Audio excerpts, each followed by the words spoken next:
새로운 도화를 꿈꿉니다. 기사회생TV 김민수 변호사입니다. 우리 사회가 빠르게 고령화되면서 노인 빈곤 문제도 갈수록 심각해지고 있는데요. 지금 50대, 60대 중에는 젊었을 때 자식 키우고 부모님 부양한다고 열심히 일만 하다가 정작 자신의 노후는 미처 준비하지 못하고 은퇴한 분들이 정말 많습니다. 그러다 보니 고령층 증가와 함께 노인 빈곤율 역시 높아지고 있는 추세인데요. 2021년에 발표된 국세청 통계에 따르면 국민소득 하위 20%에 전체 노인의 약 50%가 포함된다고 합니다. 물론 나이가 들면 소득이 줄어드는 건 당연하지만 그렇다고 해서 나이 든다고 다 가난해진다면 그건 분명히 문제가 있는 거거든요. 과거 국가 발전의 주역이었던 분들이 왜 이렇게 가난한 노후를 보내게 됐는지, 그리고 어떻게 하면 이분들이 빚의 굴레에서 벗어날 수 있는지 오늘 말씀드리도록 하겠습니다.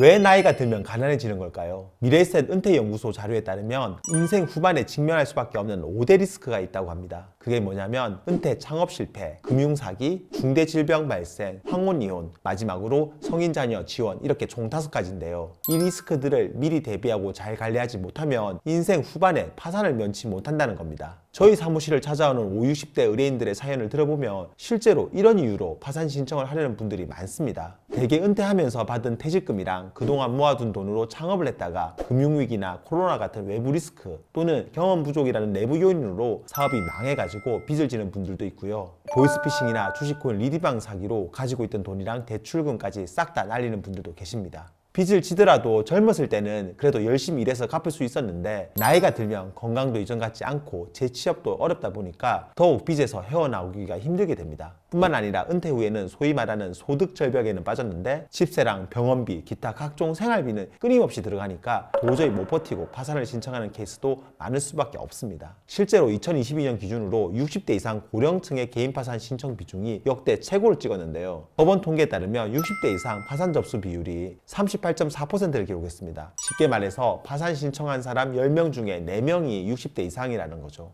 그럼 나이가 들어서도 빚에 시달리지 않으려면 어떻게 해야 되는 걸까요? 우선 아까 말씀드린 그 5대 리스크에 대비를 해야 됩니다. 직장을 퇴직하고 충분한 준비나 경험 없이 창업하는 거는 성공보다 실패할 확률이 훨씬 높습니다. 자기가 그동안 몸담은 분야에서 창업을 해도 성공을 장담을 못하는데 전혀 해보지 않은 분야에서의 창업은 아무래도 실패할 가능성이 높은 거죠. 그리고 나이가 들수록 어쩔 수 없이 몸은 약해지고 재취업도 어렵다 보니까 젊었을 때 노후를 준비하는 게 필요합니다. 개인연금이나 실비보험도 최대한 젊었을 때 들어놓고 건강관리도 평소에 해둬야 됩니다. 그리고 누가 좋은 투자처 있다고 하거나 인터넷에서 고수익 보장한다고 투자라고 하면 무조건 의심부터 하셔야 돼요. 세상에는 절대 공짜 점심이 없습니다. 피를 나눈 가족한테도 사기를 치는 마당에 잘 알지 못하는 사람이 나에게만 특별한 수익을 준다는 거는 제 경험상 거의 100% 사기라고 보시면 됩니다. 사는 게 힘들다 보니까 한 방에 큰 돈 벌어서 인생 역전하고 싶은 마음이야 누구나 다 마찬가지지만 그런 심리를 이용해서 사기치는 사기꾼들이 세상에는 너무나도 많습니다.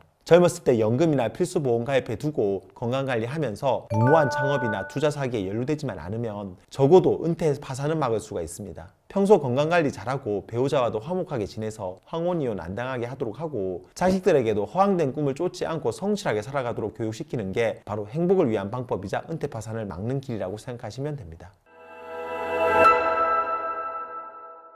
빚이라는 건 세상을 불성실하게 산 사람들만 지는 게 결코 아닙니다. 지금 50, 60대, 특히 60대 이상의 어르신들은 어찌 보면은 그 어느 세대들보다도 삶을 성실히 사신 분들입니다. 그럼에도 이분들 중에는 외환위기나 금융위기 아니면 코로나 같이 한 개인이 도저히 어찌하지 못하는 불가항력적인 요인들로 인해서 회사에서 잘리거나 사업이 망해서 빚을 진 분들도 많으십니다. 그분들이 지금 겪고 있는 이런 경제적 고통은 결코 그분들의 잘못이 아닙니다. 그러니까 혹시라도 빚의 굴레에서 고통받고 계신 어르신들은 절대로 자책하지 마십시오. 여러분들의 잘못이 아닙니다. 실제로 나라에서도 60대 이상의 분들이 개인 회생 파산을 하면 최대한 면책시켜 드리려고 하고 있습니다. 빚이라는 게 죽어서도 상속되는 정말 지독한 놈이기 때문에 결국 어떻게 해서든 해결을 해야 됩니다. 개인 회생이나 파산을 하는 건 결코 부끄러운 게 아니에요. 사치나 낭비로 빚을 진 게 아닌 대부분의 성실한 분들이라면 나이가 얼마든지 상관없이 회생 파산을 통해서 빚의 굴레에서 벗어나시기 바랍니다. 회생 파산으로 면책을 받으면 더 이상 자식들한테 빚을 물려줄까봐 걱정하지 않으셔도 됩니다. 개인회생 파산은 성실하지만 불운한 채무자를 위한 것이니 얼마든지 이 제도를 통해서 빚에서 벗어나시고 남은 삶을 새롭게 사시기 바랍니다. 오늘 영상 도움되었다면 구독과 좋아요 그리고 알림 설정 부탁드리고요. 추가로 궁금한 점 있으면 아래 댓글이나 법무법인 김앤파트너스로 전화 주시면 친절히 답변 드리겠습니다. 다음에도 더 좋은 주제로 찾아뵙겠습니다. 감사합니다.